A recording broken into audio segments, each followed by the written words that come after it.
Dikjarazzjonijiet ċari mill-Ministru Chris Cardona li sostna twemmin tiegħu favur il-libertà tal-espressjoni ħilsa u l-assigurazzjoni lil ġurnalisti li huma ħilsa fix-xogħol ġurnalistiku tagħhom. Anzi, l-ġurnalisti għadhom ikunu mħeġġa jkomplu bix-xogħol ta' skrutinju serju tagħhom għal Chris Cardona fi stqarrija li fiha kummenta dwar id-deċiżjoni tiegħu li jitlob il-qorti tagħmel mandat ta' sekwestru fuq Daphne Caruana Galizia. Hawnhekk il-Ministru Cardona ċara li gideb intis biex ixeret il-ħdura, il-mibeda u l-firda mhuwiex ġurnaliżmu. Cardona fakkar kif Daphne Caruana Galizia hija blogger li tippubblika gideb bla bażi intiżi biss biex ikissru lin-nies bistejjer inventati fosthom fuq mart, mewt, tfal u persuni mejtin. Dan il-gideb ikollu effett mhux biss fuq min huwa fil-ħajja pubblika, iżda anke fuq il-familji tagħhom mingħajr konsiderazzjoni ta' xejn.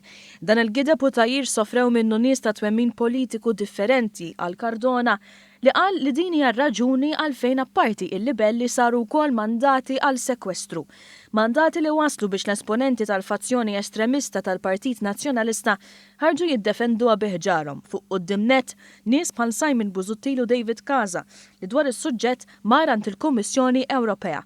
David Thake qed jiġbor il-flus għal Caruana Galizia. Il-Ministru Cardona fakkar li għalkemm se jkun qed jiftaħ libelli oħrajn fil-konfront tal-mezzi tax-xandir tal-Partit Nazzjonalista, mhux se jkun qed jagħmel mandati fil-konfront tagħhom. Intant fuq il-medja soċjali spikkaw messaġġi ta' persuni li l-kidba moqżiża ta' Caruana Galizia daqgħu sew.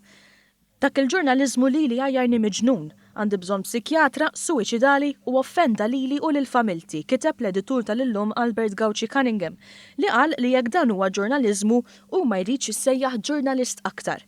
Kommenta wkoll fuq Twitter l-editur maniġerjali tal-Malta Today Xavier Balzan li nnota l-ipokrezija li meta nħareġ mandat ta' sekwestru fuq James De Bono mill-avukat Peter Fenech ħadd ma tkellem. Filwaqt li ddeskriva bħala a sick joke min iddeskriva l-kummenti ta' Caruana Galizia bħala ġurnaliżmu.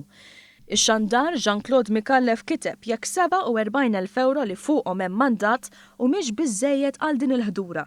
Mikallef kiteb li l-ġurnaliżmu huwa fatti u mhux ħdura.